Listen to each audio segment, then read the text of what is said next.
أشهد أن محمد رسول الله. أشهد أن محمد رسول الله.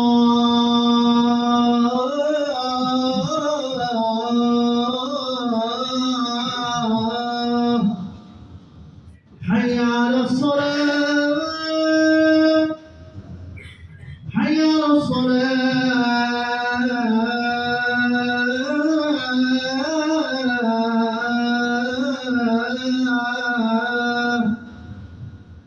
حي على الفلاح.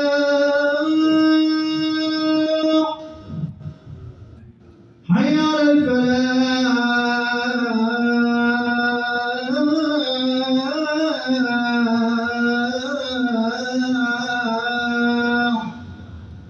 الله أكبر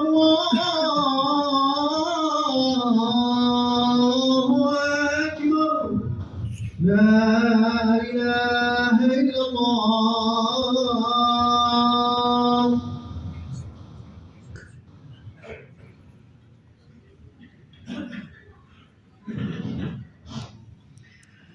الحمد لله ثم الحمد لله.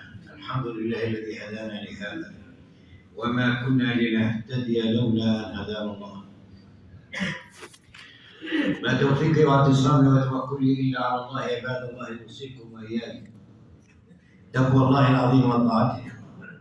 أحذركم وأنهاكم عن عصيانه ومخالفة أمره، لقوله جل من قائل: من عمل صالحا فلنفسه ومن أساء فعليها وما ربك بظلام للعبيد. أشهد أن لا إله إلا الله ولي الصالحين. أشهد أن سيدنا ومصطفانا وإمامنا محمدا فخر الأولين والآخرين، خاتم الأنبياء والمرسلين، صلوات الله وسلامه عليك يا سيدي يا رسول الله، وعلى من سار على هداك بإحسان إلى يوم الدين. أما بعد أيها الإخوة المؤمنون، نعيش وإياكم والقرآن العزيز الحكيم مع قول الباري جل في علاه بعد أعوذ بالله من الشيطان الرجيم في سورة المائدة: أفحكم الجاهلية يبغون أفحكم الجاهلية يبغون ومن أحسن من الله حكما لقوم يوقنون. استكمالا لحديثنا في الدرس الجمعة، بعد أن استعرضنا قول الباري في سورة النور: الله نور السماوات والأرض، وذكرنا أن لله في هذه الآية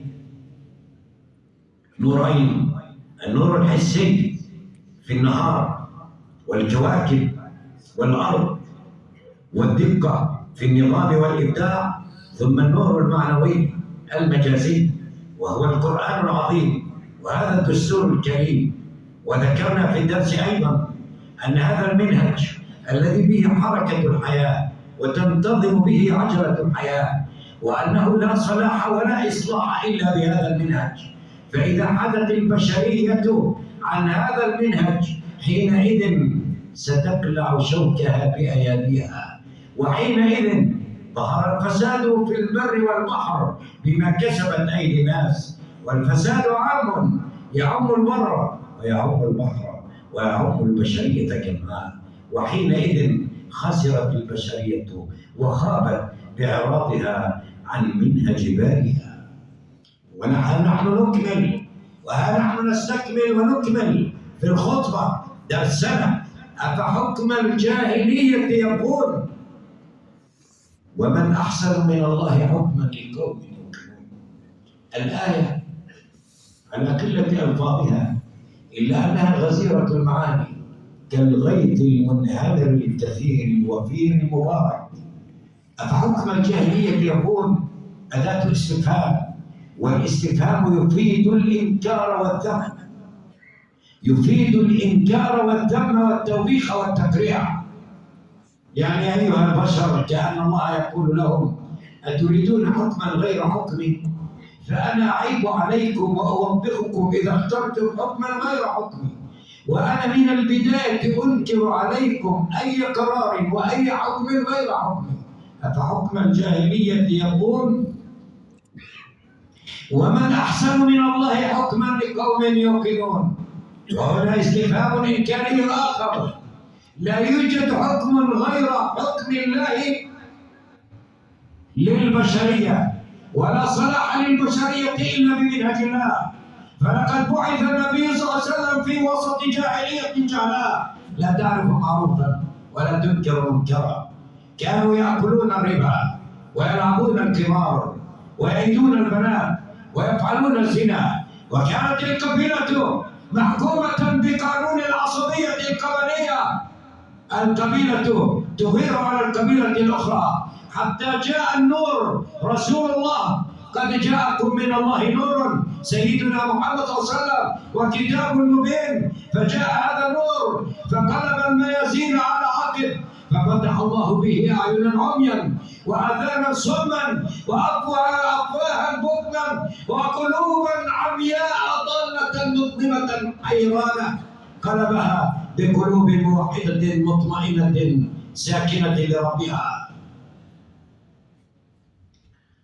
أفحكم الجاهلية يبغون ومن أحسن من الله حكما لقوم يوقنون.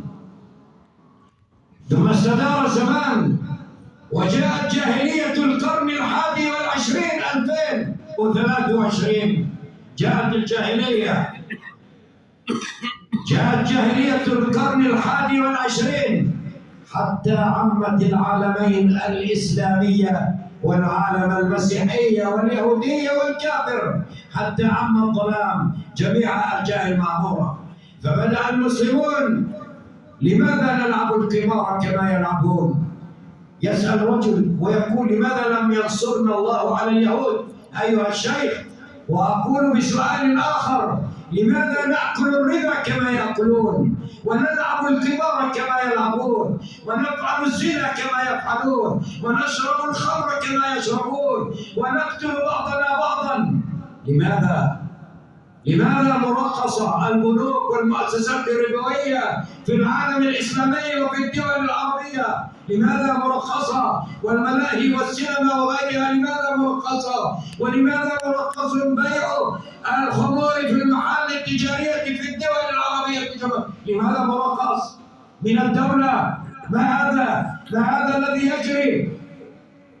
ونقول لماذا لم ينصرنا الله؟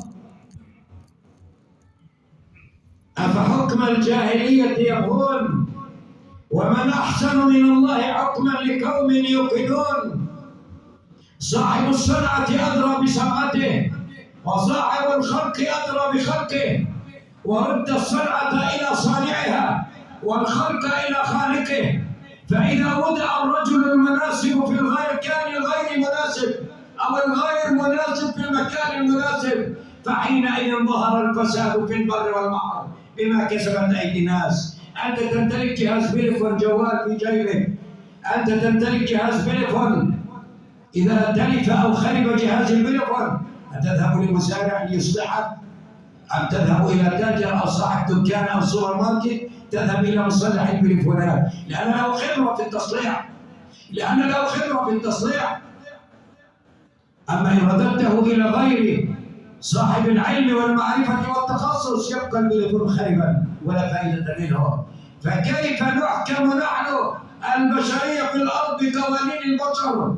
قانون البشر لا يصلحك، قانون البشر يحلل لك كل محرم ويحرم عليك كل محلل.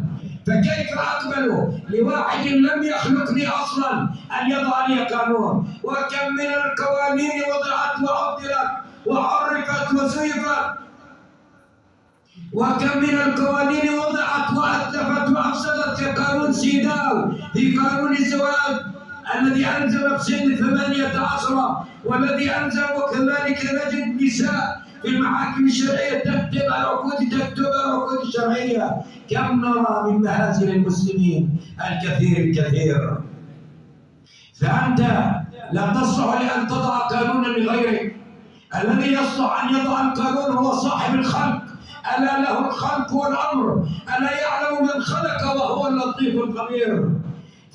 فرد الأمر إلى أبيه، ورد الصنعة إلى صانعها، ورد المهمة إلى صاحبها، حتى لا تضيع الخلائق. ولكن عندما جاء مجلس الأمن والأمم المتحدة والجامعة العربية، قديش بقتلوا اليهود من المسلمين؟ أول أمس أو بالأمس قاتل الله اليهود، قديش؟ وردوا للأمم المتحدة وبيشتكوا للأمم المتحدة تعالوا حلوا لنا مشاكل الشعب الفلسطيني. الأرض ما حلش مشاكلها إلا هي وأصحابها، والرجوع إلى الله عز وجل أولا وآخرا. بدك ترجع إلى الله. جيوشك العربية نائمة، جيوشك العربية وضعت لقتل شعوبها، لم توضع لقتال اليهود ولم توضع لغيرهم. مشكلة، في مشكلة كبيرة في العالم الإسلامي، مشكلة كبيرة. أشغلوهم بصندوق النقد الدولي، أشغلوهم بالمليارات في الديون مشان يكون القرار السياسي مشري، مشان يكون القرار السياسي مشري من برا. بدك تعمل 1 2 3 4 وإلا حكمنا عليك بكذا وكذا أو نزيلك عن الكرسي اللي أنت عليها. ولا قوانين بشرية هاي بتخوف، مش قوانين الله. عندما لجأ الناس إلى بعضهم بعضا لحل مشاكلهم ازدادت التعقيدات وازدادت المشاكل، ونسوا أن الجبار الأعلى هو قادر على حل كل مشاكل الدنيا. ما أصاب من مصيبة في الأرض ولا في أنفسكم إلا في كتاب من قبل أن نبرأها، إن ذلك على الله يسير. ولكن قدر الله إذا سار الناس بأقدار بعضهم بعضا وبأقدار الشياطين ورضي بعضهم بعضا بالدنيا وزينتها، سلط الله عليهم أقدار السوء وأقدار الشر، وسلط الله عليهم شياطين الإنس والجن. ولكن مع كل هذا وذاك، مع كل هذا وذاك، اعلم أن بشائر الأمة الإسلامية إن شاء الله في القادم، إن شاء الله في القادم. لقد بشر النبي صلى الله عليه وسلم هذه الأمة وبشر الصحابة، بشرهم قال لا يبلغن هذا الأمر الإسلام ما بلغ الليل والنهار. يعني الليل والنهار موجودات مع بعضهم البعض على الكرة الأرضية، عندك نهار عند غيرك ليل. لا يبلغن هذا الإسلام وهذا المنهج الرباني، لا يبلغن أي لا يصلن ولا يسيرن ولا يركضن ولا يحتلن، لا يبلغن هذا الامر الاسلام ما بلغ الليل والنهار في ارجاء المعموره. وما من بيت مدر ولا وبر لا صوف ولا شعر ولا حجر الا سيدخله الاسلام، اما بعز عزيز او بذل ذليل. عزا اعز الله به الاسلام، وذلا اذل الله به الكفر والكفر.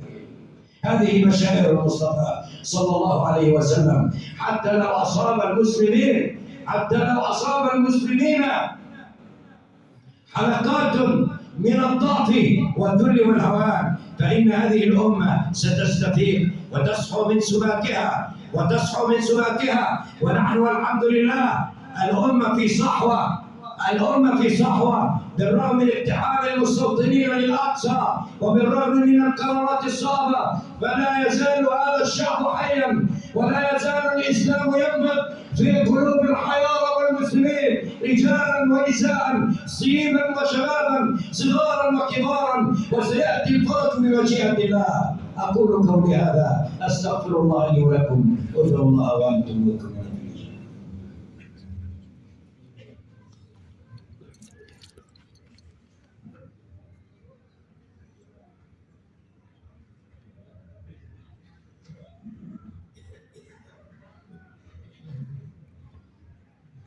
الحمد لله وكفى وسلام على عباده الذين اصطفى. ولا بد لليل ان ينجلي، ولا بد للقيد ان ينكسر، ولا بد للفجر وان يبزغ، ولا بد للورد الا ان يتفتح. مهما طال الظلام ومهما طال العطش فلله اقدار، وتلك الايام نداولها بين الناس. من سره زمن ساءته ازمانه، تلك الايام دول بين الناس، ولكن الله يتعامل مع الايام ومع السنين باجال. لكل اجل كتاب، لكل امه اجل. فاذا كان اليهود يرون أنفسهم رجالا على الشعب الفلسطيني، ويدخلون ويقتحمون بأسلحتهم ودباباتهم ومعسكراتهم، ويتمردون على شعب أعزل ويدخلون جنين. كلكم يعلم الأستاذ الرياضة رحم الله الشهيدين وسائر الشهداء عندما رأى الشاب الذي أصيب وكان دمه ينزف بجانب بيته من المخيم، والأستاذ رياضة عمره في الأربعينات، فنظر من الشباك وإذا بالأسير ينزف دما بجوار منزله في مخيم جنين بالأمس أو الأمس. فقال لولده: أريد أن أسعف الولد يا بني. هذا الشاب الذي أصيب برصاص الاحتلال كان له ابنه، جابوها مقابلة على التلفزيون، كان له يابا الجيش موجود بالشوارع وكذا، تخاف الوضع تعرف، خوف الولد على أبوه وحنان على، قالوا له: أنا بدي أنزل. طلع عندي قديش القلوب حية، قديش الدم حامي، قديش إنه النبض لا يزال القلب يعمل والنبض يشتغل ويعمل. أمة إسلامية فيها صحوة، فنزل هذا المعلم لينكر هذا ويبيه بطلق في ركبته فيبدأ قتيلا. ماذا ننتظر؟ ماذا ننتظر من هذا الجنون، جنون اليهود الذين يطلقون النار على سيارات الإسعاف وعلى مستشفى جنين الحكومي وعلى المستشفيات وعلى الناس؟ فلا بد للأمة أن تستفيق من سبابها وأن تصفو من سكرتها، وأن لا تجعل خمر الفكر الضال الشاذ يغازل عقلها وقلبها. اللهم انصر الإسلام والمسلمين، وسع على عبادك المسلمين، أعلي بفضلك كلمة الحق والدين. مدى الله. اللهم ملائكته يصلون على النبي، أيها الذين آمنوا صلوا عليه وسلموا تسليما. اللهم صل وسلم وبارك عليه يا سيدي يا رسول الله وعلى من سار على دربك. إن الله يأمر بالعدل والإحسان وإيتاء ذي القربى ينهى عن الفحشاء والمنكر والبغي يعظكم لعلكم تذكرون. واذكروا الله استغفروه يغفر لكم، اشكروه يغفركم. أقم الصلاة إن الصلاة كانت على الفحشاء والمنكر ولذكر الله أكبر.